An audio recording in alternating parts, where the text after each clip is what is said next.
میکنیم با محمد رضا گلزار. بگم وای قلب.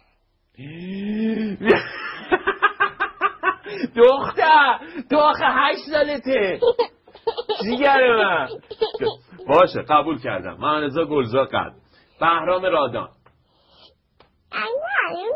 این نصف دوم قلب. نه بگم بگو. آره اون قلبیش اون ببخشی مورچه است. مورچه؟ آره.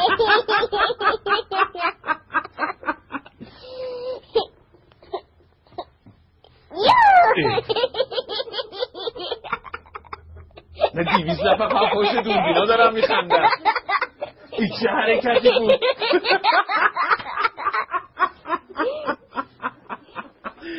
خب پرویز پرستویی. پرستو آفرین. امین حیایی. نه من با اون تو وارزی کردم. بگم بگو.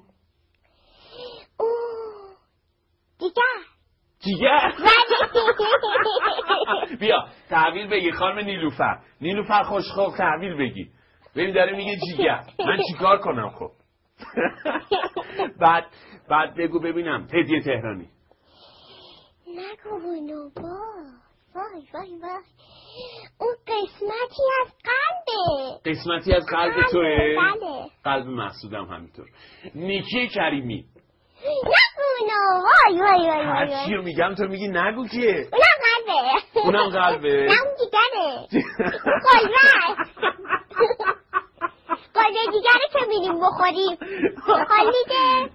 یعنی ماشاءالله بلبل زبون بزنم به تخته. خدا حفظش بکنه. خدا به پدر مادرش ببخشتش. خیلی بامزه و دوست داشتنیه.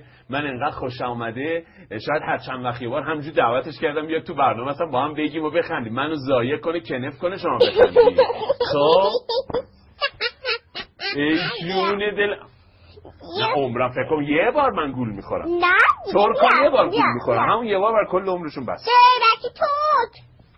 آفرین ببین از دلم در آوردی. نخیرم بیا. خب بینندگان از مهمونمون رو جمع گرفته.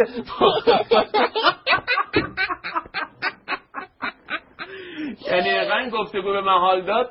گفتگو با حاتمی کیاش اینقدر به من حال نداده بود. خیلی بامزه بود. حاتمی کیا؟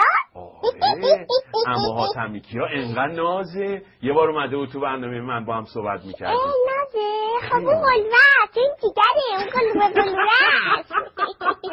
خب بینندگان زمان خواب بچم گذشته دیگه بالاخره الان ساعت ضبط میکنیم 1:10 شبه. اجازه فرمایید که من باش خداحافظی بکنم.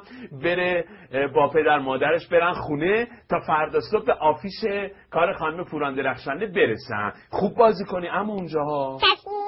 قربونت برم. منم میبوسم. حیف که دکور دست و بال ما رو بسته وگرنه میومدم میبوسیدم. نمیتونی. یه دست بده به من. من جدیم. من تامم.